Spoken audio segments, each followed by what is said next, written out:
Bonsoir tout le monde, je suis ravi de vous retrouver comme chaque mercredi soir dans Standard Le Talk, votre émission 100% Standard de Liège. Et au sommaire, ce soir on a encore une belle émission à vous proposer les amis. On va commencer avec le hat-trick d'Ali Lukunku, ensuite le point presse où on va débriefer Anderlecht Standard, le Classico.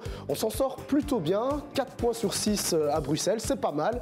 La story qui va nous amener dans un autre, on va dire une autre équipe du club Standard, c'est l'équipe féminine parce que souvenez-vous, l'année passée on avait fait un beau petit reportage. Mais cette année ici, on vous en propose encore un plus beau. C'est la dernière victoire ici contre Malines et on aura du coup un invité exceptionnel ce soir. Notre rouge du soir est donc Ingrid Vanner, la directrice du foot féminin et du futsal, est avec nous en plateau pour nous parler justement de ces deux équipes. Parole de supporters, aujourd'hui vous vouliez parler du mercato. Le camp adverse, la prochaine équipe, ça va pas être évident parce qu'on sort de l'Union, on a affronté Anderlecht et maintenant on va affronter Westerlo qui vient de mettre vient de gagner une belle victoire face à l'Union. Donc ça sera pas facile. Et puis pour terminer l'émission, le game, on a préparé quelques petites photos sympas. On verra si nos deux invités sont prêts à relever ce défi. Et nos deux invités justement comme d'habitude, on l'a chaque mercredi, Ali Lukunku. Salut Ali. Salut Malik, bonsoir à tous. Et je l'avais annoncé ici dans le sommaire, notre rouge du soir, Ingrid Vanner est avec nous. Salut Ingrid. Salut. Et merci d'être là parce que l'année passée c'était Jonathan. Tout à fait. Avec, je pense, c'était Noémie Gelbers qui était venue en plateau. Aujourd'hui, c'est toi qui vas nous donner de nouvelles infos sur l'équipe féminine, même sur le futsal. Donc, merci à toi d'être là aujourd'hui. Merci pour l'invitation. Et on commence tout de suite donc cette belle émission. On va parler des hommes et on va parler du standard féminin avec d'abord le premier point, c'est le hat-trick d'Ali Lukunku. Alors, Ali, tes 3 points de débat, c'est quoi ? Alors j'ai envie de dire que c'est l'efficacité. Hein. Premièrement, je trouve qu'offensivement, le Standard a retrouvé de l'efficacité. Ça fait quand même 2 matchs où on marque 6 buts et ça c'est une chose très intéressante qu'il faut garder pour les prochains matchs parce qu'on en aura besoin. Le deuxième point, je dirais que c'est un petit peu la composition de l'équipe. C'est un petit point, pas négatif, mais un petit point sur ces choix. D'interrogation parce que bon, j'ai trouvé que le coach sur ce match-là a pris un peu, a voulu innover, on va dire, et peut-être que c'était pas le match qu'il fallait faire, puisqu'on a vu après en deuxième mi-temps, quand il a remis un petit peu les choses dans le bon ordre, le Standard a été meilleur. Ouais. Et le troisième point, je dirais, vous savez, quand vous voulez arriver à vos objectifs, et notamment essayer d'accrocher cette place au play-off, il faut essayer peut-être de moins encaisser. Parce qu'on n'aura pas toujours l'occasion d'en marquer plus que l'adversaire, donc peut-être que défensivement il faut être un petit peu plus rigoureux et essayer d'encaisser le moins possible pour pouvoir justement faire la différence derrière. Mais justement, on va en reparler de tous ces points-là avec Ingrid, notre invitée, dans le point presse. Alors Ingrid, avant de te laisser la parole, on va d'abord regarder les articles qui ont été réalisés cette semaine par rapport à ce match, ce Classico Anderlecht Standard. Et on commence tout de suite avec l'ADH. Et là, Ali, tu l'avais mentionné, par rapport au choix tactique, Fossé-Mélegoni, le choix a surpris mais n'a pas pris. Alors finalement, Della a finalement opté pour le duo sur le flanc droit, une des clés du match, puisque effectivement il y a eu un penalty concédé par Fossé sur Amouzou. Et puis, il est évoqué aussi dans l'article que la paire Verskaeren et Amouzou a fait beaucoup de mal au Standard, notamment sur le 2-1. Donc le coach norvégien, tu l'avais dit, Ali, a changé de tactique en deuxième mi-temps et ça a été un peu mieux. Donc ça a été relevé dans la DH. Du côté de Sudinfo, on parle aussi de Mélegoni. La polyvalence de Mélegoni lui joue des tours. Donc il a été utilisé au milieu, à droite, en attaque. L'Italien, forcément, a été utilisé à toutes les sauces par le coach. Et ça n'a pas encore vraiment convaincu. Ça, c'est l'article de Sudinfo, nos confrères de Sudinfo. Et puis, le dernier article, et là, je vais lancer Ingrid sur cette question. C'est plutôt venant de l'avenir, c'est 4-4 pour la 4e place. Et oui, parce qu'on parle dans cet article du club de Bruges, qui a fait un pas important pour verrouiller sa place dans le top 4 en battant Gand 2-0. Alors Ingrid, avant de regarder le 11 aligné par le Standard et de demander ton avis sur le match Anderlecht, est-ce que le Standard aujourd'hui a ses chances d'aller en play-off 1 ? En fait, il faut toujours essayer d'aller le plus haut possible. Maintenant, les objectifs étaient les 8 premiers. Donc, je pense si on est dans les play-offs 2, la saison, elle a réussi. N'est pas ratée, en fait. Elle n'est pas ratée. Mais tout est à jouer, hein, parce que je pense que le match important, c'est ce samedi-ci contre Westerlo. Ouais. C'est un match clé. Et puis Bruges, voilà, ils perdent des points. Ça va être compliqué, mais il faut aller jusqu'au bout. Oui, c'est ça. Ali, je le dis à chaque fois, chaque semaine, chaque mercredi soir, on parle des playoffs 1, mais au final, bon, si c'est les playoffs 2, ça sera quand même des beaux playoffs, parce qu'il y a des équipes qui sont là, qui jouent très bien, comme Westerlo. Mais devant, voilà, ça va être compliqué de déloger Bruges, et ne parlons même pas des 3 premiers. Mais bon, il faut y aller quand même, il faut essayer. Moi, je pars du principe que quand vous êtes tout prêt, avec la saison que le Standard est en train de faire, alors oui, on compare à la saison dernière, et là on dit oui, on est content, parce que l'année dernière, c'était entre parenthèses un peu pourri. Moi, j'ai envie de dire non, parce que vous n'êtes pas loin de Bruges. Je pense qu'il y a... Oui, c'est pas un très bon Bruges non plus. Hein. Non, voilà, il faut profiter justement maintenant que cette 4e place, elle est encore accessible. Donc ça veut dire que les matchs qui vont rester, il faut vraiment les jouer à fond. Ouais. Et vraiment penser, chaque match est une finale et aller les chercher, éliminer Westerlo peut-être dès ce week-end, ouais. Mais essayer de rattraper Bruges en sachant que Bruges a encore un match en Ligue des Champions, même si bon, ouais. On pense que ça ne va pas passer. Mais ils vont peut-être être éliminés et comment est-ce qu'ils vont réagir, ils vont savoir se reconcentrer directement. Je pense que Bruges va encore perdre des points et même l'Union, hein, on voit qu'il est en difficulté ouais, maintenant. Donc moi perso, si on n'arrive pas dans les 4 premiers, je serai un tout petit peu déçu parce que voilà, il y a des matchs qu'on doit gagner et on ne le fait pas. Ouais. Donc, justement, par rapport au dernier match, le Classico, où on avait l'impression que on s'en sort bien, mais il y avait quand même peut-être la place aussi, parce qu'Anderlecht, ce n'est pas un Anderlecht très très beau non plus. En regardant ce 11 ici, qu'est-ce qui t'a déplu, Ali? Puis je donne la parole à Ingrid. Ce qui m'a plu, ce que je veux dire tout de suite, ce qui m'a déplu, moi, c'est Fossé qu'on a mis un peu... Ouais, ça a été relevé dans la DH, ça aussi, hein, effectivement. Voilà, bon, moi j'ai regardé le match et tout de suite, je me suis dit, bon, je comprends pas, parce que le garçon, il a mis du temps à se remettre et puis c'est pas sa place. On a vu qu'il a eu du mal déjà avec des garçons comme Amouzou. Je pense que... Oui, c'est lui qui concède le penalty. Il fallait peut-être jouer avec une défense à 4. Parce que alors du coup, quand le garçon est pris, vous avez une deuxième lame qui est là derrière.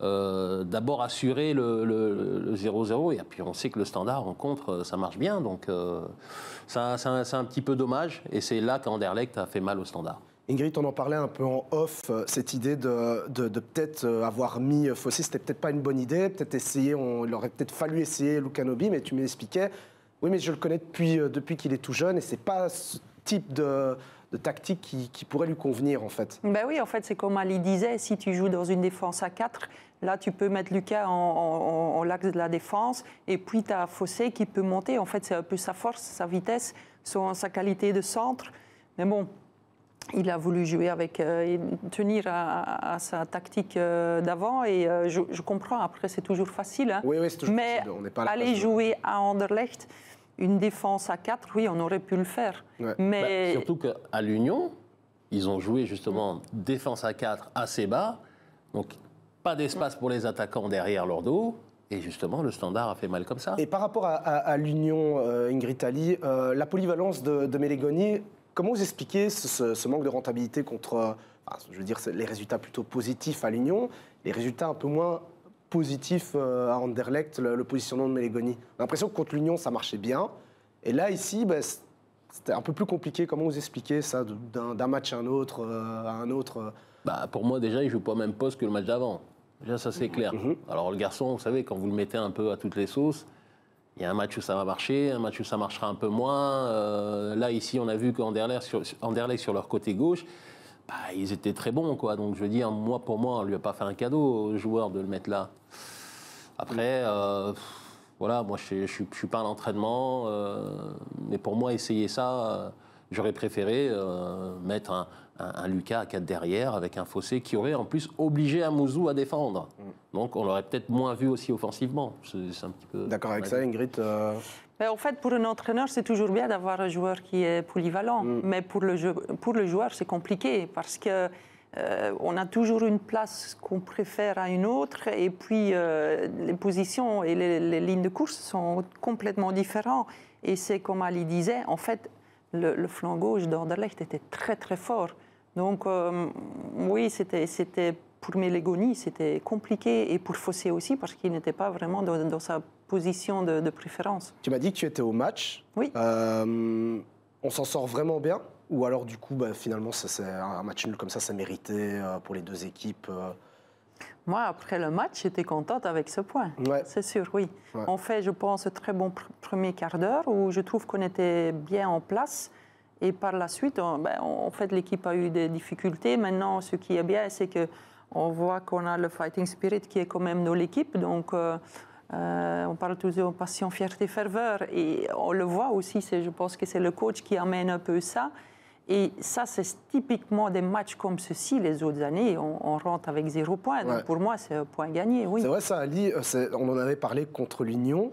Pendant les temps forts de l'Union, on ne sentait pas un Standard en panique. Mais là, j'ai le sentiment aussi, à Anderlecht, il n'y avait pas cette panique, en fait. Quand Anderlecht était dans ses moments forts. Non, il n'y a pas eu de panique, mais on les a sentis un tout petit peu plus fébriles qu'à l'Union. Parce que, bon, il ne faut pas oublier, c'est qu'à l'Union, ils ont mené au score 2 fois.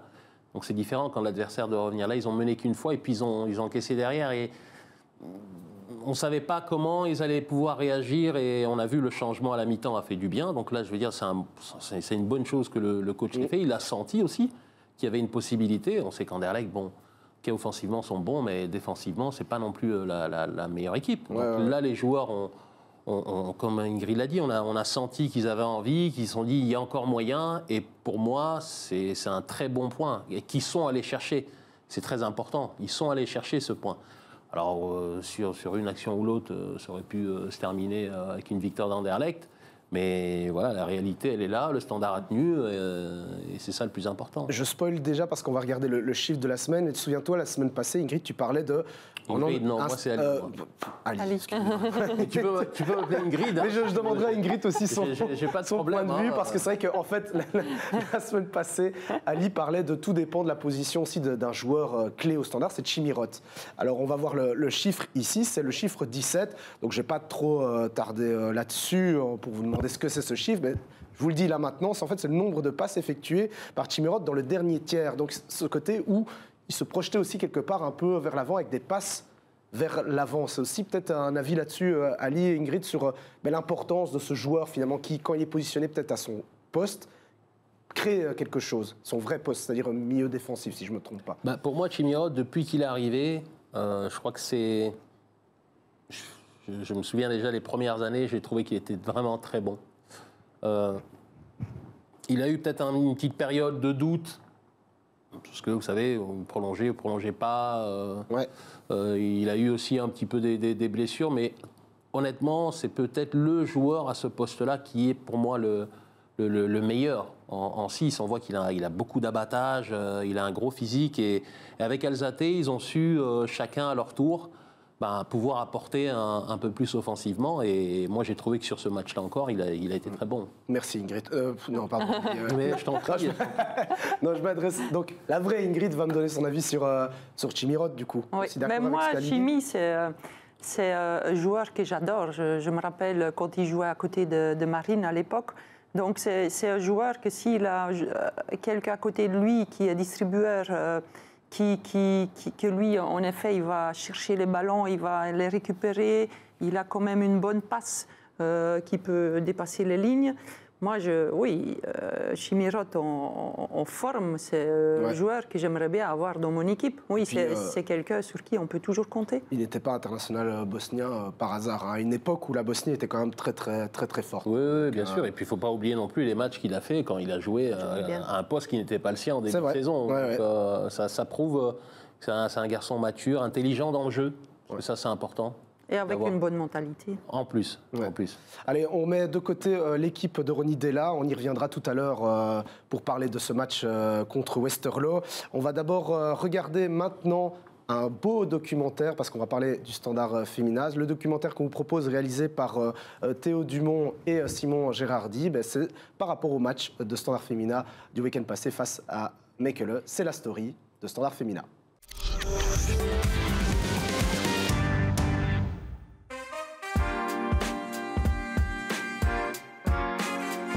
Je m'appelle Stéphane Budy, j'ai entraîné dans 2 clubs, c'est à Serein et au Standard. J'entraîne depuis 2010. J'ai commencé ici avec les U16 garçons.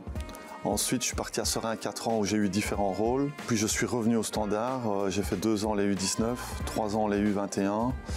Et depuis l'année passée, j'ai repris l'équipe première du Standard féminin. Actuellement, on réalise une bonne saison. On peut toujours faire mieux, mais honnêtement, on avait commencé avec 1 point sur 9, je pense, mais contre des équipes qui étaient favorites. Et je dois dire qu'il y a une amélioration, notamment cette année. C'est au niveau défensif que l'amélioration est importante. On prenait beaucoup de buts l'année dernière, beaucoup plus. Et cette année, il y a une différence énorme à ce niveau-là.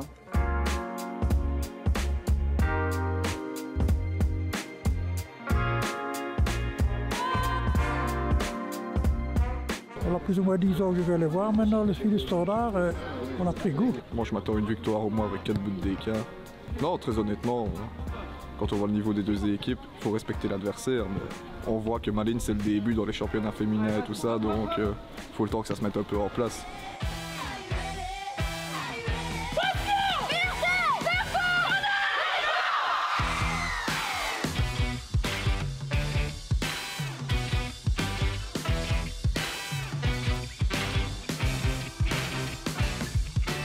Moi, c'est Fawn Welma. Je suis joueuse au Standard, une attaquante. Beaucoup ne s'attendent pas à ce que le Standard soit quelque part, mais on est là pour, justement, on sera là où personne ne nous attend. Et je pense que c'est ça notre plus grosse qualité, être là où on ne nous attend pas. On ne s'attendait pas à ce qu'on élimine Anderlecht, on l'a fait. On ne s'attend pas à ce qu'on élimine Louvain, on l'a fait. Parce que c'est ça notre mentalité, être là où personne ne nous attend et donner le meilleur de nous-mêmes.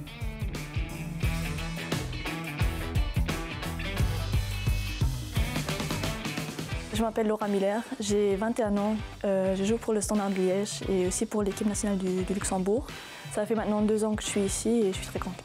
Ça se passe très bien, je pense qu'on a toujours essayé d'avoir les meilleurs matchs contre les bonnes équipes. Après, on n'a pas toujours réussi à les gagner. Mais ouais, même en coupe, on avait un bon chemin, donc on a réussi à éliminer OHL et Anderlecht qui sont quand même des favoris. Et maintenant, on continue avec Zult, donc on espère d'aller en finale, mais après, il faut gagner, quoi. On est soudés, on est solidaires sur le terrain, je pense que ça se voit, on se bat une pour les autres, et je pense que c'est notre caractéristique, je pense. Je pense que ça fait de nous une équipe encore plus forte. C'était la story proposée dans Standard Le Talk, réalisée donc par Théo Dumont et Simon Gérardi. Merci beaucoup pour ce beau reportage, les gars. Et du coup, on va en parler de ce Standard féminin avec notre rouge du soir, Ingrid Van Aert. Vous regardez Standard Le Talk avec notre invitée exceptionnelle Ingrid Van Aert, la directrice du foot féminin et du futsal qui est avec nous en plateau. Alors Ingrid, pour planter un peu le décor, la situation du Standard féminin, 3e au classement, 19 matchs, 11 victoires, 3 nuls, 5 défaites. J'imagine que c'est une saison plus que réussie. Oui, tout à fait. On est vraiment content. Surtout, on est encore dans la demi-finale de la Coupe de Belgique. Une 3e place. Et je mets un petit peu de pression sur l'entraîneur parce qu'on peut encore aller chercher Anderlecht. Ça va être dur, mais bon, tout est Surtout possible. que c'est vrai que l'année passée, parce qu'on avait fait un reportage du coup sur Laura Miller, et on avait déjà entendu Ingrid, le coach, qui disait que l'année passée, ils avaient déjà terminé à une très très belle 3e place. Mais cette année, la 3e place, elle est là. C'est vrai qu'il y a un challenge d'aller un peu plus haut maintenant. Oui, parce qu'en plus de les playoffs, on divise les points en 2. Après, on aurait encore 8 points à attraper. Mais bon, tout est possible et il faut essayer. D'ailleurs, je vous recommande, pour ceux qui ne l'ont pas encore vu, ce documentaire exceptionnel réalisé en 2022 sur Laura Miller. Il se retrouve sur les réseaux sociaux de Vous Sport, donc c'est assez facile pour retrouver le reportage. Ali, un petit mot, on en avait déjà parlé sur... oui, tu t'appelles bien Ali. Hein, Ah oui, chaque fois que je suis étonné. Non, mais un petit mot sur cette équipe qui, de chaque année, évolue positivement, en fait. Hein. Moi, à mon époque, il y avait, je me souviens, c'était Madame Ferraguzzi. Oui, qui avait un petit peu ton rôle. Et je me souviens que le Standard était souvent champion, d'ailleurs. Oui. Ils ont eu une génération où ils étaient souvent champions.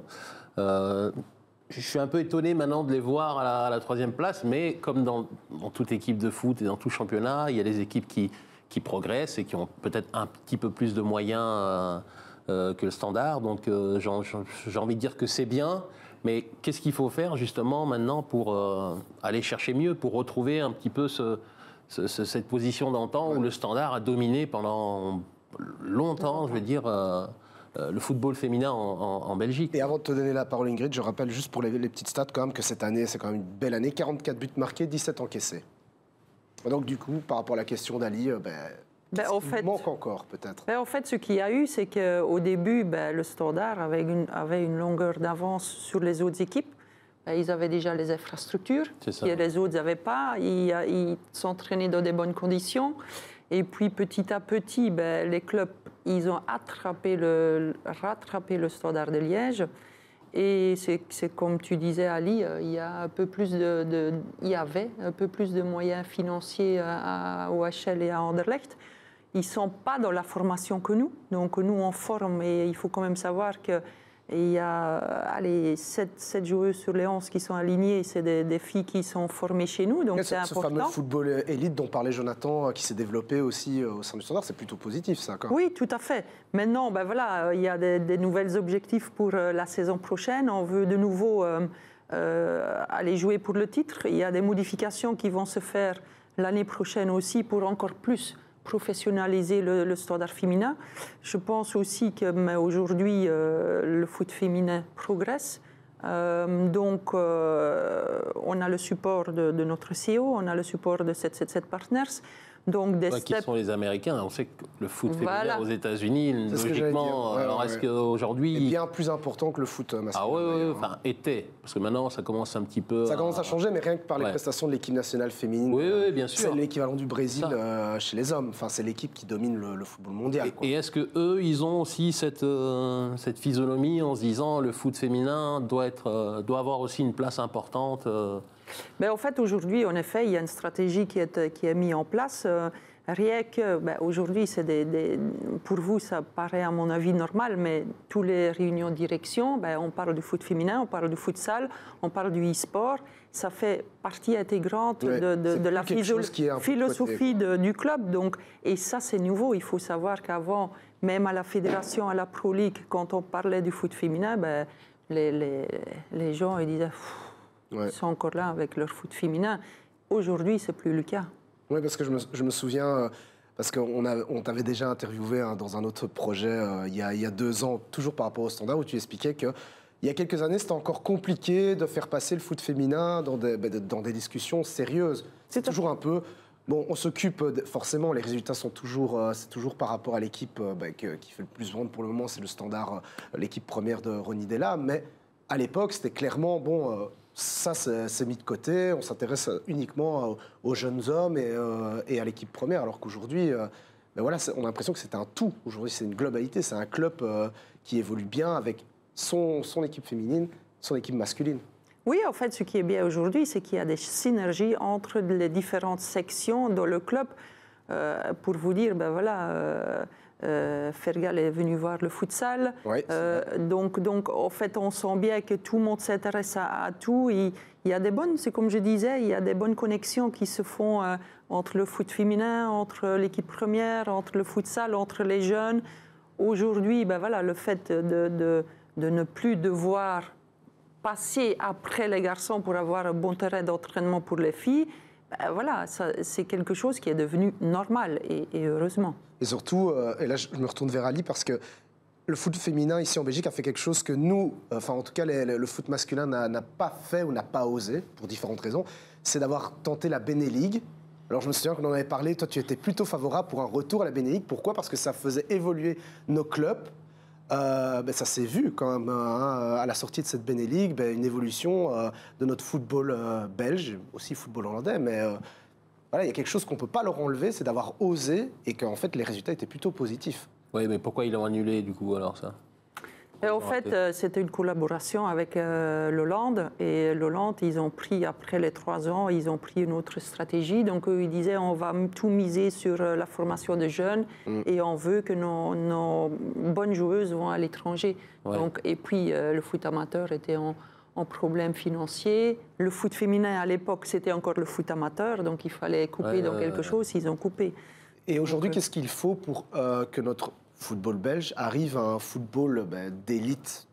Qu'est-ce qu'il faut pour rattraper les autres grands championnats? D'ailleurs, peut-être rappeler quels sont les autres grands championnats dans le football féminin. La France, j'imagine. Oui, il y a la France, il y a l'Allemagne, il y a les Pays-Bas aussi qui ont quand même été champions d'Europe. L'Espagne aussi, non? L'Espagne. Oui. En fait, ce que moi je trouve aujourd'hui vraiment une bonne chose pour le foot féminin, c'est que, allez, on va dire que c'est presque à 100% sûr, mais il faut encore une dernière réunion, c'est que le foot féminin et la Super League va aller à la Pro League. Donc c'est un peu la gestion comme chez les hommes.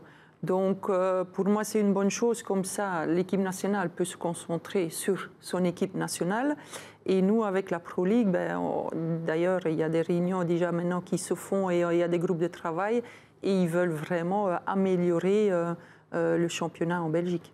Ouais, parce qu'on voit en Espagne, des fois, ils jouent devant 90 000 personnes. Alors, ok, c'est Barcelone. Mais bon, les gens, ils viennent voir, quoi. Est-ce que, au Standard, en Belgique, est-ce que les stades sont remplis pour venir voir les femmes ou... En fait, les stades ne sont pas encore remplis, non. Après, ça peut rassurer Ingrid, mais je veux dire, même les U23... Voilà, il n'y a pas grand monde. Il ne faut pas non plus se voiler la face. J'ai l'impression que pour l'instant, on est encore focalisé sur l'équipe de Ronny Della, en tout cas pour parler du Standard, et le reste... Mais je crois que c'est dans tous les clubs. Oui, c'est ça, voilà. C'est la Belgique en général. Moi, je ne parle pas spécialement du Standard, je parle de la Belgique. Je veux dire, les stades féminins sont pas... Il n'y a peut-être pas encore assez d'engouement par rapport à d'autres championnats, quoi. Non, les stades ne sont pas encore pleins. Il y a plus de monde. Maintenant, ce qu'il y a, c'est qu'il faut... Et c'est ce qu'on est en train de faire avec le Pro League. Il faut revoir toute la structure. Pour moi, jouer un samedi après-midi, non, ce n'est pas le bon moment parce qu'il faut viser les familles, les enfants. On sait bien que c'est ça le groupe de travail. Eux, qu'est-ce qu'ils font, les mamans et les enfants? Ils vont faire les magasins. On a déjà vu, par exemple, ce dimanche-ci, il y avait plus de monde que le samedi. Est-ce qu'on ne peut pas jouer un vendredi soir? Donc pour moi, le samedi après-midi, ce n'est pas un bon moment. Donc là, il faut vraiment que ça fait partie de groupe de travail d'une structure et pour voir c'est quoi le groupe ciblé, c'est quoi le moment où on doit jouer dans un plus petit stade, ce que nous on fait déjà, des bonnes conditions et je pense qu'en effet la Pro League va faire du bon travail. Oui, c'est quelque chose de positif ça au moins. Tout à fait. Il y aura un meilleur programme pour tous. Oui, moi je m'y connais pas trop, je connais pas trop les tenants et les aboutissants, mais je regarde un petit peu en France ce qui se passe, en Angleterre aussi. Les femmes, on voit que ça accroche beaucoup plus. Donc il serait temps aussi qu'en Belgique, parce que le Standard est un club formateur. Donc quand vous formez, vous espérez apporter une équipe première, mais aussi à vendre. Mais les gens prennent beaucoup plus conscience aujourd'hui de l'état de santé de ces clubs ou de ces équipes nationales. Je prends juste un petit exemple, mais ce qui est en train de se passer en France, on en parle partout avec l'équipe nationale féminine, les problèmes qu'ils ont avec le coach, la fédération, on en parle énormément. On prend ça vraiment au sérieux. Oui, maintenant, pour revenir sur les stades, à l'étranger, oui, c'est les Barcelone, c'est les Lyon. Mais quand on va voir Lyon contre le dernier, le stade n'est pas plein. Donc on voit toujours les highlights des grands matchs. Et il y a du monde, et tant mieux. Mais c'est toujours les grands moments du foot féminin où il y a beaucoup de monde. Les matchs, normalement, quand on va regarder en Allemagne, 8e contre une 9e place, il y a comme nous, 200, 300 personnes. Donc, mais en effet, il faut que nous aussi, on a ces moments forts où on peut faire de la publicité pour notre championnat. Il faut aussi notre championnat. Le championnat, l'âge de nos filles est beaucoup trop jeune. Quand on voit l'équipe première, tu as l'impression qu'on joue un championnat de U23. Donc là aussi, il y a une structure qu'on a proposée d'ailleurs, une proposition du Standard de Liège, de copier un petit peu le foot élite chez les garçons, où tous les 2 ans, on a les U13, les U15, les U16. Donc pas tout à fait copier tout, mais en tout cas, on a les enseignements. Personnellement, j'ai fait 6 ans partie de ces réunions RTFJ à la Fédé, donc moi aussi j'ai les connaissances. Il y a des choses qu'on peut utiliser. Donc je pense en effet, des steps, on va les prendre en Belgique. Maintenant, il est temps. Il faut qu'on le fasse maintenant parce qu'on est déjà un peu en retard. Mais d'ici, on va dire, 3 ans, je pense qu'il y a quelque chose qui est bien, qui va se créer. C'est pour ça que c'était important de t'avoir aujourd'hui, de mettre en avant tous les clubs du Standard, et notamment le Standard féminin, qui en plus fait une superbe saison. Revenir juste sur le coach, un petit avis sur le coach Stéphane Guidi, que je trouve finalement qu'il tient bien ce groupe. Alors que lui, en plus, il a une expérience. Voilà, il était d'abord chez les jeunes, les U21 ou 23. Si chez les 21 à l'époque. Chez les 21 à l'époque. Maintenant, il est passé chez les filles et la même philosophie de jeu est là. Et il arrive, on a l'impression que dans son discours, ça passe. Il y a quelque chose qui passe. En fait, Stéphane Guidi, moi, ce que j'aime bien, c'est le premier coach que je vois qui entraîne les filles comme les garçons. Parce que quand les coachs viennent chez les filles, ils disent, première question, c'est comment je dois coacher les filles? Comme les garçons. Donc lui, il le fait. Il n'a pas sa langue dans sa poche. Hein. Il n'a pas sa langue dans sa poche. Les filles, en fait, c'est tactiquement un bon entraîneur, il sait de quoi il parle. Les filles sentent qu'ils évoluent avec lui et c'est le plus important. Donc, quand je suis arrivée maintenant au Standard Liège, dans la section féminine, j'ai un peu copié ce qu'Ajax a fait à l'époque avec l'expérience que j'ai eue de la Benelux, c'est d'abord investir dans un bon staff. C'est le plus important. Si tu as un bon staff, peut-être chez les garçons, c'est d'abord l'équipe et puis, en fait, il y a les deux. Mais chez les filles, le staff, il est très important. Nous, là, aujourd'hui, mon staff, il est bon. Maintenant, on va construire l'équipe. Et souvent, dans les autres clubs ou dans les petits clubs, c'est l'inverse. On fait d'abord les filles, on a un peu de budget, on va peut-être avec le peu de budget que j'ai, je vais acheter une ou deux bonnes joueuses, et puis ce qui reste, c'est pour l'entraîneur. Non, moi, c'était d'abord, je pense que c'est important, le bon entraîneur. Et ils sentent cette confiance de votre part, parce que c'est vrai que, je ne sais pas si tu te souviens, Ali, mais à un moment donné, il y a quelques temps, dans ce fameux documentaire que je vous invite à aller voir sur les réseaux sociaux de Vous Sport, consacré à Laura Miller, on entend Stéphane Guidi qui dit clairement moi, ce que je demande aux filles, c'est de s'investir à maximum si elles veulent évoluer. Il faut qu'elles prennent conscience qu'il faut se faire mal, il faut se donner à fond dans les entraînements. C'est un peu la clé du succès. Il n'y a pas de miracle. C'est pour tout le monde. Hein. Ouais. Tous les sportifs de haut niveau, celui qui ne s'investit pas, à un moment, ça ne passe pas, ça va coincer. Quoi. Donc, c'est une logique, moi, je dirais. Donc, et c'est bien qu'il entraîne les filles comme les garçons. Le foot, à la base... Je veux dire, on ne dit pas c'est pour les garçons, pour les filles, mais il y a un mode de fonctionnement et il faut que ça marche pour les deux. Ingrid, j'ai retrouvé une photo. Aïe. Et tu vas me dire ce que tu en penses et surtout me dire mais quel type de joueuse tu étais à l'époque. Oh là là, la tête. Bon, oui, effectivement, je ne sais plus de quelle année ça date, mais au vu du maillot Diadora, oh là là là. Ça, c'est 2008, non 2009. Ça peut être, oui, 2008-2009. 2009-2010. Ouais. Mon Dieu. Alors, quel type de joueuse était Ingrid Van Herle? Comme Ali, une puncheuse, quelqu'un de talentueux? Je n'étais pas un puncher, moi. Moi, je pense que j'étais une joueuse qui était peut-être un peu avancée sur mon temps, parce que moi, je vivais le foot. Il n'y avait que le foot dans ma vie, donc je vivais déjà comme un pro. Et à l'époque, le foot féminin, on le sait bien, elle n'avait pas sa place comme elle a aujourd'hui. Sur le terrain, au début de ma carrière, j'étais surtout un distributeur, un vrai numéro 10, comme on pouvait encore jouer à l'époque. J'avais la chance d'avoir 2 pieds, techniquement fort, tactiquement fort, bon jeu de tête. Maintenant, mon point faible, c'était mes premiers mètres. J'étais assez lente, on va dire. Mais avec mon placement, j'arrivais quand même à sentir le jeu. Oui. Et puis, avec l'âge, j'ai reculé au 6-8. Mais j'étais plus en l'ex du terrain distribueur, oui. C'est vrai ça c'est marrant parce que j'ai l'impression que le 10 n'existe plus vraiment aujourd'hui. C'est vrai ou je me trompe Non. Aujourd'hui, un numéro 10, on le met sur un côté, on le met en 8, on cherche plus des box-to-box, des garçons qui savent... Parce que avant, le 10 était technique, mais ce n'était pas quelqu'un qui courait beaucoup. Donc aujourd'hui, on a besoin de joueurs qui sont capables de faire des va-et-vient, de répéter les courses. Et c'est pour ça que dans le milieu, souvent, maintenant, on a plus des 6-8, des 8-10, des box-to-box. Et les joueurs qui, à la limite, étaient 10, on les met sur un côté. C'est ça. S'il n'y a pas de vitesse, alors ils peuvent revenir sur leur pied. Souvent, c'est le pied opposé. Donc, on voit un Messi qui aujourd'hui soit joue attaquant, soit joue sur un côté. Donc, Mais à ton époque, c'était qui le 10? Il y avait un 10. Oui, à mon époque, c'était différent. Parce qu'on jouait encore avec un 10. Nous, on a eu Robert Prosinecki en 10. Qui c'est que j'ai eu comme numéro 10 j'en ai même pas eu tant que ça. Hein. En tout cas, ce qui est sûr, c'est que, souvenez-vous, Ali nous avait parlé de son plus beau goal, de son plus beau souvenir, c'était la prune. On a retrouvé la vidéo, on ne la diffuse pas aujourd'hui, mais on vous promet, on vous la garde au chaud pour la montrer à un moment donné dans l'émission, parce que franchement, on l'a vue et C'est un goal de légende. Et je jouais 8. Dans ce match-ci, on m'a mis en milieu de terrain avec Guilherme, donc j'étais plutôt box-to-box. Quoi. Alors pourquoi je parle de ton plus beau souvenir? Parce que je voulais me retourner vers toi, Ingrid. Ton plus beau souvenir, tu m'avais dit que tu en avais un. Oui, en fait, c'était un tournoi à Menton. On allait toujours avec le Standard. Et c'était un petit terrain. Et on commençait le match et je vois le gardien qui est avancé. Et je shot d'un coup et voilà.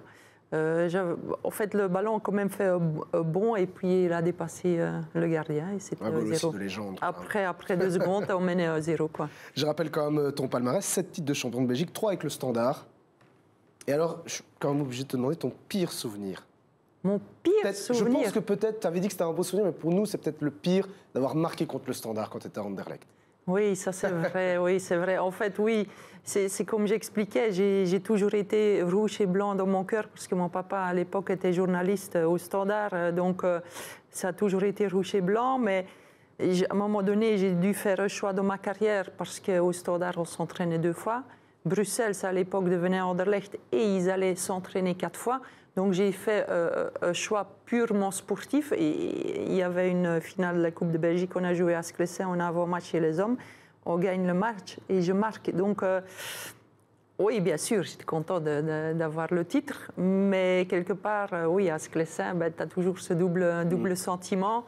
Et d'ailleurs, comme je dis à Ali, voilà, je n'ai pas fêté comme je le fêtais d'habitude. Allez, la dernière question pour cette partie, Ingrid, c'était de savoir finalement, réexpliquer un peu vos objectifs. On a compris, donc, Playoff 1, c'est acquis. La 3e place, elle est là. Maintenant, quel serait le message à adresser, peut-être aux filles qui vont nous regarder, aux coachs qui nous regardent? Voilà, quel est... Moi, il y a les Coupes d'Europe aussi chez les filles Oui, il n'y a que la Champions League. Donc, il n'y a pas d'autres... C'est que le champion qui joue... Avec les équipes françaises. Il y a des équipes qui ont 2 équipes qui peuvent aller maintenant. Ah ouais, la Belgique pas encore. Oui, d'accord. Donc du coup, l'objectif ici à court terme... Donc à court terme, d'ailleurs, ils le savent, les filles, je leur ai dit, on est en demi-finale de la Coupe de Belgique. Il faut aller en finale. On va organiser la finale à Sclessin. Donc c'est une demande qui a été faite par notre part à la fédération au mois d'août. Ça vient de tomber seulement maintenant qu'ils ont accepté. Donc voilà, je comprends que les autres équipes ne sont pas très contentes avec ce choix. Mais oui, ça fait 2 ans qu'on est en finale, 2 ans qu'on perd. Donc moi, j'aimerais... Ah ouais, là, en plus, à Sclessin, on n'a pas le choix. Il faut être en finale. C'est sûr qu'il y aura du monde, là. Il faut être en finale et il faut gagner la coupe. Tu peux rappeler la date de la demi-finale? C'est le 18. Le 18. Et pareil, le vainqueur de coupe ne joue pas la Coupe d'Europe? Non. Mais voilà, si vous venez de nous regarder dans Standard le Talk, rendez-vous le 18 mai pour aller encourager nos filles pour atteindre cette finale qui serait tellement belle à Sclessin. Et là, il faut d'abord gagner la demi. Hein. C'est ce que je disais, c'est le 18 mai. Là. Ah non, c'est la finale. Ça, c'est la finale. Et la demi, c'est samedi prochain. Samedi prochain, et bien voilà. Oubliez ce que je viens de dire, rendez-vous samedi prochain, du coup, allez vite encourager nos filles pour être le 18 mai à Sclessin, en espérant que l'équipe féminine se qualifie du coup. Merci beaucoup Ingrid d'être là en plateau avec nous, mais en tout cas tu restes avec nous parce que l'émission continue et on passe tout de suite à Parole de supporter. Comme chaque semaine, je vous donne l'adresse rsl@loto.be pour nous laisser des messages en vidéo ou simplement nous poser des questions pour que nos invités puissent y répondre. Et cette semaine, voilà, vous aviez envie de parler du mercato, on vous écoute. Pour le prochain mercato, moi je penserais plus à buteur du style Onuachu, sans que ce soit lui évidemment parce qu'il est parti en Angleterre, mais plus à un profil comme ça. Et niveau défensif, je pense que si on fait jouer Nubi en défense, qu'on le fait monter des U23 pour le mettre en défense, pour moi, Nubi a assez d'expérience maintenant, il a déjà joué quelques matchs en division 1, on a vu qu'il était très bon. Je dirais que faire revenir Fellaini dans ce club, ce serait intéressant. Parce qu'il en a toujours sous le pied, dans la tête surtout, et puis retour aux sources, faire revenir un profil comme ça, pour redevenir le Standard, un des grands clubs de Belgique, peut-être. Il devrait recruter un bon défenseur latéral pour faire un système en 4-4-2. Plutôt milieu de terrain, défense.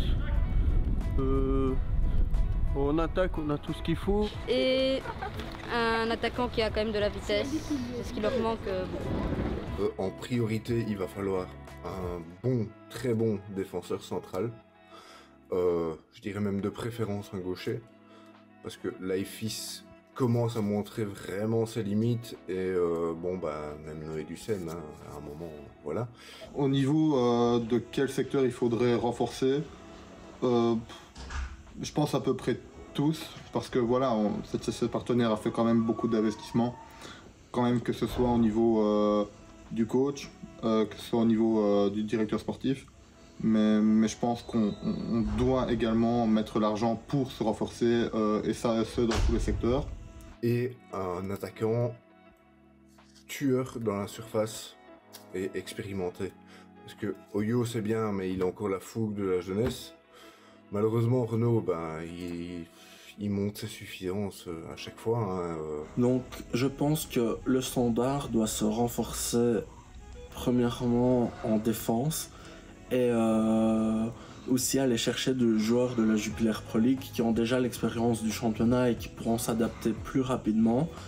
Les prêts, si on pense aux plus grands clubs comme Bruges et Anderlecht qui vont chercher des joueurs en prêt, je pense que ça peut être de bons renforts si le Standard veut jouer et la Coupe et le championnat et peut-être l'Europe s'il se qualifie cette année.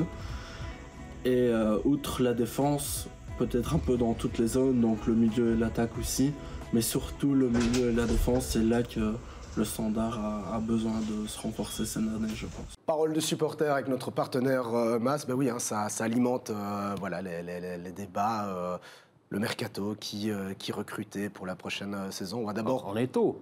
On est tôt, oui, c'est pour ça. J'allais le dire, Ali. D'abord, on se focus sur cette fin de saison, enfin cette deuxième partie de saison. Surtout que la saison va dépendre aussi du prochain recrutement. Vous finissez européen, vous n'allez pas prendre les mêmes joueurs que si vous ne l'êtes pas. Effectivement. Alors, parmi ces supporters, on en avait un qu'on a récupéré, c'est la question de la semaine. Et il avait une question à vous poser, à toi, Eli, et à toi, Ingrid aussi, tu verras, parce que ça concerne l'arbitrage. J'ai une question pour vous qui peut être un sujet débat même. Est-ce qu'il ne serait pas temps de réformer un peu l'arbitrage pour redonner du pouvoir aux arbitres et du respect? Parce qu'on voit de plus en plus que les joueurs se ruent sur lui, crient sur lui, etc. Est-ce qu'on ne pourrait pas imaginer une réforme dans le sens du hockey, par exemple, où juste le capitaine peut venir parler? Et ce qui serait très intéressant pour moi aussi, c'est de activer un micro pendant toute la rencontre à l'arbitre pour savoir ce qui se dit avec les joueurs, etc. Ça, je pense que ça calmerait aussi les joueurs dans leur façon de parler aux arbitres. Bon voilà, c'était la réflexion de ce supporter et cette question. Je me tourne vers toi, Ingrid. Est-ce que, il parlait de, j'imagine, on se doute bien qu'il parlait du football masculin. Est-ce que c'est la même chose aussi du côté du football féminin? Est-ce qu'il y a aussi ce côté pression sur l'arbitre ou pas du tout? Pas assez. Ah, toi tu dis qu'il n'y a pas assez. Pas assez. Moi, je trouve que ça fait partie du jeu. Maintenant, il ne faut pas le pousser jusqu'à l'extérieur, mais... influencer l'arbitre et si on réussit, moi je sais à l'époque, moi j'étais contente. Donc ça fait partie. Maintenant, il faut mettre des limites. Donc il parlait du caméra, non, je pense. De ce micro, ou de ce micro. Non, moi je ne le ferai pas parce que déjà aujourd'hui avec le VAR, toute l'attention est là. On va analyser tout jusqu'à la moindre de détails. Si en plus on va mettre un micro, on va pas s'en sortir. Moi je pense... Ce qu'il faut faire un petit peu, c'est de nouveau donner l'avantage à l'attaque. Si maintenant il y a un hors-jeu à 1 mm, à un moment donné, oui, je sais, il faut des règles, hein, mais à chaque goal qu'il y a maintenant aujourd'hui, d'office, on se tourne vers le VAR pour voir, est-ce qu'on va regarder si on ne trouve pas la petite faille qui empêche que... Et c'est ça surtout qu'il faut éviter. Ali, toi, ta réponse, je suis un peu surpris, hein, j'avoue. Moi, je trouvais plutôt que c'était pas une mauvaise idée de mettre un micro. Non, mais c'est n'importe quoi. Ok, Ali, mais pourquoi c'est n'importe quoi? C'est dans le football américain qu'il y a ça. On va pas commencer. Déjà, les matchs, ils vont durer combien de temps? Des fois, vous avez un arbitre un peu zélé, il va raconter son histoire là. Mais par rapport à cette histoire des joueurs qui vont, comme disait Ingrid, est-ce que ça, pour moi, j'ai envie de dire, aujourd'hui, malgré que. Les joueurs, maintenant, quand ils vont vers l'arbitre, c'est plus pour dire « Monsieur, il y a eu ça, regardez le VAR » et on voit ça se calme beaucoup plus vite. Parce que l'arbitre dit « Attendez, ça va venir dans mon oreille, donc on se calme. » Les joueurs commencent à prendre ce truc qu'il faut attendre, que l'arbitre... Maintenant, moi, perso, moi, j'aimais bien avant, quand quand vous saviez un peu, là, vous savez, Ouais, le public, mais- c'est chaud, ouais, l'arbitre, non mais ça c'était bien. Enfin, Mais pour moi pourtant, c'était dans bien. d'autres sports, Et- ça ne passe pas comme ça. Et ça laissait un petit peu aussi de comment dire, ce petit côté où sur une erreur, parce que tout le monde fait des erreurs, les joueurs en font, et il faut accepter aussi que des arbitres en font. Aujourd'hui, les arbitres, on a l'impression qu'ils sont là, plus, c'est plus des objets, quoi, plus qu'autre chose. Oui, mais quoi. tu es quand même d'accord que par moment, il y avait une exagération des joueurs. Je prends un exemple, l'Atlético Madrid, quand il y avait n'importe quelle phase, ils allaient à 10 devant l'arbitre, Ouais, mais à péter des plombs, Oui. enfin, ça aussi, c'est too much. Fallait voir au Brésil, hein, mon pote. Hein. Ah oui, non, ouais, je me Les doute matchs bien au que c'est encore Brésil, plus chaud. l'arbitre, il partait en courant. Hein, je veux dire, il n'y avait pas. Non, mais honnêtement, c'est bien le VAR. Là où ça me dérange beaucoup plus, le VAR, c'est qu'aujourd'hui, moi j'étais attaquant, vous marquez un but, vous êtes content, vous fêtez. Là, Oui, les mecs, ils fêtent plus, quoi. On attend Non, non, d'abord mais le ok, VAR. pour le VAR, après, oui, il y a peut-être ce petit problème. Moi, c'était plus, et c'est là où la réflexion de cette personne était plutôt intéressante, c'est de redonner peut-être un peu plus de pouvoir à l'arbitre. Et Oui, peut-être je pense que- permettre de comprendre aussi sa communication. Je crois qu'ils l'ont fait de temps en temps. Hein, en Ligue 1, ils ont essayé une fois. Non, mais comprendre. Aujourd'hui, quand un arbitre il vient, il explique à un joueur, le joueur, il va comprendre. Rien comme à Anderlecht ce week-end-ci, Voilà. l'arbitre qui a expliqué. Oui, ça, Jonathan Lardo a été très bon. Exactement. Et ça a duré, le goal, il se fait, et entre le moment où il explique à l'entraîneur pourquoi il donne le goal, il passe quoi, 7 minutes? C'est beaucoup trop. Ça ne va pas. Parce que Il faut on donner est du à l'arrêt. pouvoir à l'arbitre dans le sens où à partir du moment où il a pris une décision et c'est terminé. Par contre, Et on explique c'est les après. clubs et les coachs. Moi, personnellement, si j'étais entraîneur, c'est la première chose que je dirais, dire aux joueurs, quand il y a une faute, quand il y a un truc, c'est bon les gars, de toute façon l'arbitre ne va pas changer d'avis. C'est pas parce que vous allez lui parler qu'il va changer d'avis. Pas Vous en du tout. prenez une jaune. C'est ça, donc vous reprenez vos positions et à la limite, si le capitaine doit aller dire quelque chose, mais il n'y a que le capitaine. Mais ça, c'est des instructions qui doivent être données par les coachs. Allez, ben j'espère que ces explications vous a plu. En tout cas, vous l'avez vu, hein, ça donne des chouettes petits débats. Donc n'hésitez pas, continuez à nous poser vos questions. Je rappelle l'adresse rsl@letalk.be. Allez, on avance dans cette émission. On va parler de Westerlo. Prochain adversaire du Standard, donc ça se passera à Sclessin, c'est l'équipe de Westerlo. Attention, attention, on va voir le classement. 6e, 42 points, 53 buts marqués, 45 buts encaissés, une différence de 8 et on va directement passer au 11. Et je vais vous demander votre avis à toi, Ingrid, et à toi, et Ali. Quand on voit ce 11, ben voilà, est-ce qu'on doit s'inquiéter? Parce que c'est quand même, c'est une équipe, je n'arrive pas à la définir, c'est une équipe difficile à jouer. Vraiment. Et elle l'a montré. La dernière grosse équipe qui s'est cassé les dents, c'est l'Union. Donc attention, quoi. Bah, moi, je ne connais pas l'équipe de Westerlo. Je sais qu'ils avaient un bon attaquant qu'ils ont perdu, qu'ils ont vendu d'ailleurs en Angleterre, je pense. Bon, mais tu as quand même remarqué qu'au milieu... La seule chose que je ne connais pas les joueurs. Donc Nasser Chadli, oui. Oui, mais encore, oui, Nasser Chadli, oui, je connais. Mais ce que je veux dire... C'est pas une équipe qu'on suit tous les week-ends. La seule chose que je peux dire par rapport aux résultats qu'elle fait, par rapport à la saison qu'elle est en train de faire actuellement, elle fait du très bon boulot.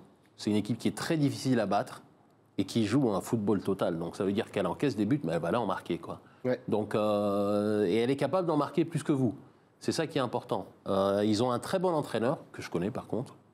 Et là, je peux vous dire, la philosophie du coach, elle est très bonne. Et quand on voit cette équipe jouer, on voit qu'elle prend du plaisir. Donc elle va venir à Sclessin en se disant bah, on n'a rien à perdre, on a déjà fait très bien, nous, on est content d'être là. Et c'est une équipe qui peut vraiment poser beaucoup de problèmes au Standard ce week-end. C'est une équipe qui va poser problème, Ingrid? Pardon? C'est une équipe qui peut poser problème? Oui, c'est une équipe, ça a déjà montré, hein, on n'a pas toujours gagné contre eux. Donc c'est une équipe aussi qui aujourd'hui a un bon classement. Il y a Boulat, il y a Chadli. Donc, mais moi, quelque part, pour samedi, j'ai pas peur. On joue chez nous, on doit partir de notre force. Et on fait toujours un match peut-être un peu moins bien. Et puis à Sclessin, c'est quand même des matchs autres qu'à l'extérieur.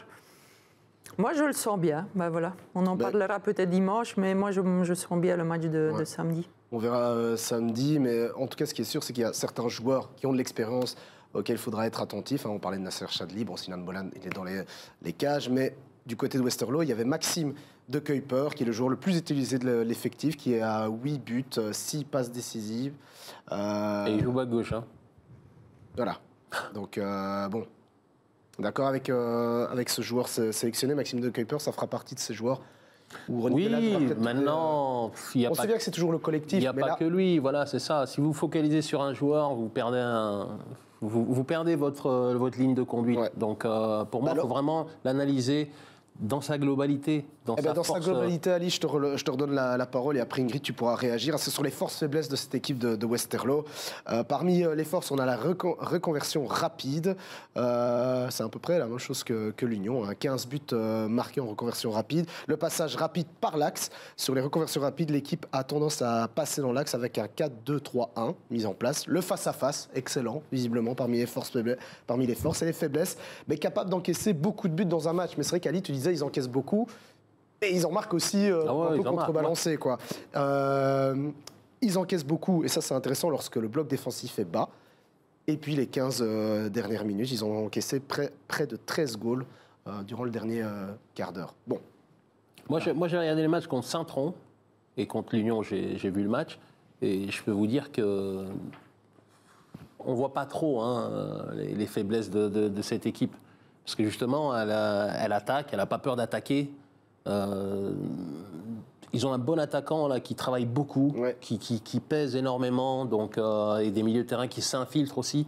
Donc c'est là qu'il va faire attention, il va falloir suivre. Ouais, c'est surtout, Ingrid, le dernier match contre l'Union aussi, tous les goals, les 4 goals, c'était très bien construit, très bien amené. Donc voilà, faut attention. Oui, moi je pense surtout qu'on doit nous montrer l'agressivité qu'on a montrée contre l'Union, presser haut, mettre la pression sur le porteur de ballon et oui, pas comme qu'on a fait un petit peu à Anderlecht, attendre, non, il faut aller vers l'avant. Moi, j'ai confiance. Ouais, on regarde vite les derniers résultats. Bon, ça s'équilibre plus ou moins. Bon, petit avantage pour Westerlo dans les dernières confrontations. Donc ça montre quand même que ça n'a jamais été un match facile pour le Standard. Donc, non, ce sera... on a reçu Benoît, on en a parlé aussi. C'est toujours des matchs compliqués, surtout à Sclessin. Ouais. Tout le monde a envie de venir jouer à Sclessin, gagner à Sclessin. Ça reste un match particulier pour chaque joueur. Donc ça va dépendre de comment le Standard va jouer, quelle équipe le coach va mettre en place. Là, j'ai envie de dire... il y a Noé Dussen qui retrouve sa place. Chose, parce que ça, on n'en a pas parlé, mais c'est un point important. Ouais. Noé Dussen, aujourd'hui, a une place importante. Oui, il a une place importante, je pense, dans cette équipe. Donc, logiquement, le Standard doit avoir cet avantage, mais encore une fois, il faut voir comment on va jouer offensivement aussi.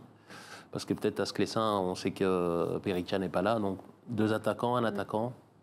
On verra ce week-end. On passe tout de suite au game. On va un peu s'amuser pour la fin de l'émission. Je suis nul. Alors, c'est vrai que tu m'avais dit par mail, non, je suis nul pour tout ce qui est jeu. Bon, le principe ici, je ne vous pose plus des questions parce que les dernières émissions, c'était ce qu'on appelait les tirs au but, donc chacun avait des questions. Là, je vais vous montrer des photos qui ont été trafiquées. Alors évidemment, comme on est un peu dans une partie foot féminin, on a pris des joueurs et on les a un peu, on va dire, on les a féminisés. Et il va falloir retrouver ces joueurs. Donc... on en a plusieurs, donc on va peut-être commencer pour voir si vous comprenez le principe, avec une première photo juste pour le beurre. Vous allez me dire qui c'est, au plus rapide. C'est une blague. Je félicite quand même toute l'équipe de Ronaldo, du Talk. Alors, je vous donne un indice, c'est toujours en rapport avec le Standard. Ah, c'est toujours en rapport avec le Standard. Et les Goni ? Blague. Non. Attendez. Bon, alors comme c'était pour le beurre, c'était les fils. Hein ? Ouais, mais ils font du bon boulot, c'est du travail. Les fils, et après, on voit le truc qui se remet. Non. On montrera après les résultats, mais on va enchaîner avec une nouvelle photo, si la régie veut bien, comme ça. Et là, pour le coup, vous allez essayer de trouver. Et c'est 1 point. Ah, ça, c'est Baudard. Bien joué, Ingrid. Wow, bravo. Rapide. Ouais. Bah, tu vois, t'es pas mauvaise, en fait. Oh, mais là, ça se voit. Bon, ok, Ali, tu vas pouvoir te rattraper vite, parce que je vous montre encore une deuxième photo. Qui c'est ? Qui est Donum ? Non, ça c'est Fossé, non ? Bien joué, Ali. Ah, c'est Donum, oui. Donum, oui. Égalité. Ouais, mais franchement, c'est au pif, Non, mais ça se voit aux tu yeux. reconnais un peu les yeux, donc quand Les même, yeux, les tatouages. Oui, c'est les Au tatouages. pif. Eh bien, Je ne crois pas. Bon, égalité. Est-ce que je peux encore en montrer une, la régie? ça me Balikucha. Ah, on a dit en même temps. Ok, bon allez, je vous accorde c'était un pas point mal. à chacun. Ah, ouais. On va vous départager avec la dernière question. Et là, cette fois-ci, il va falloir trouver qui est cette joueuse. Et je vais vous présenter les logos de club. Il va falloir... Rassurez-vous, c'est quand même une grande joueuse. Parce que j'ai pas eu le temps de te demander les joueuses aujourd'hui qui t'inspirent dans le foot international. On va regarder là tout de suite. C'est une des grandes joueuses, voilà, justement. Belge? Elle n'est pas belge. Alors, on va voir tout de suite les logos. Alors, ça peut Wendy vous aider. Renard. Wendy Wendy Renard, oui. Wendy Renard. J'allais dire aussi Wendy Renard. Non, C'est pas Wendy Renard. Ah bon? Mais vous avez compris qu'elle était... voilà. Tokoto, là, ou je ne sais pas comment elle s'appelle. C'est pas Wendy Renard. Alors, je réexplique le Lyonnais. trajet. Hein. Clairefontaine, Olympique Lyonnais, ça doit peut-être vous aider, hein, parce qu'elle a été récemment championne avec l'Olympique Lyonnais. Henri. Elle est passée à Port... Ah, Henri. Malik Martens. Henri. C'est Henri. Ouais, la Bien blonde, joué, là. Ali. Pouah. Bien joué, Ali. Franchement, pour le coup, Bah. Amandine Henry. Ouais, félicitations. Là, pour le coup, tu vois qu'il n'y a pas de trichon, parce qu'il se disait déjà, ouais, vous avez essayé de me piéger avec des questions sur le foot En féminin. fait, c'est Portland qui m'a... Ah ouais, Ouais. Ah, moi, je pensais que ça allait plus être l'Olympique Non, parce que Lyonnais. au fait, je la suis sur Instagram. Ouais. Je suis un peu les joueurs de foot, les gens du foot. Et j'avais vu qu'elle a été jouée à Portland. Donc, du coup, c'est Portland qui m'a... Bravo. Pas de triche, Ali. Pas mal, hein. T'as bien trouvé comme ça. Hein, sans non, c'est vrai. Ok, on est d'accord. Mais Amandine Henry, hein, c'est pourquoi on l'a pris, parce qu'effectivement, elle est au cœur d'une grosse actualité, d'une grosse polémique avec l'équipe de France. Et je le répète, ça fait le tour des médias français. Donc, comme quoi, voilà. Malheureusement... mais la Fédération française de foot... On en reparlera à un autre moment. Des trucs bizarres. C'est vrai, ça, Ingrid, brièvement, la joueuse qui t'inspire le plus aujourd'hui, qui représente le mieux le foot féminin, je rajoute un peu vite fait cette petite question, parce que j'ai pas eu le temps de te la poser, que ce soit en Belgique ou à l'échelle internationale. Est-ce qu'il y a une joueuse que tu trouves qui représente le mieux? Poutela. Non. La brésilienne? Non, c'est une espagnole. Ah. Elle vient d'être... c'est celle qui a le ballon d'or. Non, pas vraiment. Moi, non. À part Ingrid Van Herl qui a été... Non, même pas. Même pas, parce que moi, en fait, bizarrement, même dans le foot masculin, j'ai pas vraiment toujours un joueur que j'aime. Non, je vais toujours regarder le collectif. Vu que j'étais milieu de terrain, mes préférences vont toujours vers les joueurs de milieu de terrain. Mais je ne suis pas quelqu'un qui admire, qui est toujours en admiration. Moi, j'ai vu une Coupe du Monde féminine à l'époque. Il y avait une Brésilienne qui s'appelait Martha. Oui, c'est ça. Oui, Martha, elle est bonne. Je crois qu'elle jouait mieux que des mecs. Hein. T'as les Américaines, les Alex Morgan, etc. qui sont quand même bons. Non, mais elle, vraiment...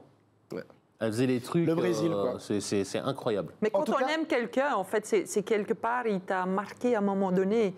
Est-ce que c'est pour ça que c'est le meilleur joueur du monde? Quand on me pose la question, non, c'est toujours un moment où quelqu'un te marque à vie qui fait que... Donc, en tout cas, peut-être, Ingrid, si jamais tu as besoin de renfort pour l'équipe féminine, nous, on peut te proposer 2 joueuses qui vont peut-être devenir de grandes joueuses. On va pouvoir voir la photo. Si on peut la montrer tout de suite, je suis un peu chier. C'est cool. Mais c'est une blague. Bon, Ingrid, c'est moi donc ça, c'est Ali. Il y a Ali et moi. Bon, allez, non, les gars, on fait pas mal de belles choses avec, les gars, bravo. avec le montage. Magnifique. Bon, mais en fait, ils ont vu la barbe et tout. Quoi. Vu la corpulence, moi, on aurait je plutôt... n'avais pas vu. Hein. Ouais, moi, c'est plutôt petite joueuse technique, rapide. Toi, c'est plutôt défenseuse physique. Ouais, je dirais comme ça, je fais peur, ouais. J'ai besoin d'une buteuse, là. Ah, peut-être... oui. Ali. Pourquoi pas, ouais. Moi, je suis trop petit pour être en attaque. Je vais mettre une perruque. Voilà, bon, c'était le petit moment sympa. Cool. On se demandait comment allait être votre réaction. Oh, excellent. Moi, j'ai pas compris tout de suite. Moi, je suis traumatisé. Je veux pas encore félicitations à la régie pour avoir fait ce beau boulot. Merci beaucoup, Ingrid Van Herl, d'être venue aujourd'hui nous parler du standard féminin. Et bonne chance pour ces deux, les échéances importantes, c'est-à-dire les playoffs 1 et les demi-finales. Rappelle-nous la date, donc c'est dans 2 semaines. Dans 2 semaines, samedi dans 2 semaines contre Zulte la demi, et puis le jeudi 18 mai La finale, où on espère voir le... Ascle, c'est la finale. Et malheureusement, on n'a pas pu en parler, mais le futsal, on aurait espéré une finale. Mais bon, félicitations. Ils ont perdu le match retour. C'était pas facile face à une Runtal. Mais bon, félicitations à cette belle équipe aussi qui ont fait rêver tout le long de la saison, comme le Standard féminin. Donc Ingrid, tu reviendras pour nous donner des news par rapport à cette équipe. Avec plaisir. Merci Ali. Merci à vous. Et on se retrouve la semaine prochaine. Et encore plaisir. Félicitations. T'as assuré aujourd'hui. Ouais, je sais. Merci à vous de nous avoir suivis. Et n'oubliez pas de nous suivre chaque mercredi soir à 19h sur Divertissez-vous dans Standard Le Talk où on évoque le Standard dans sa globalité. Et puis si vous n'avez pas vu l'émission, ne vous inquiétez pas. Vous pourrez retrouver l'entièreté de l'émission et certains extraits sur nos réseaux sociaux. Je vous dis à mercredi prochain. Ciao, ciao.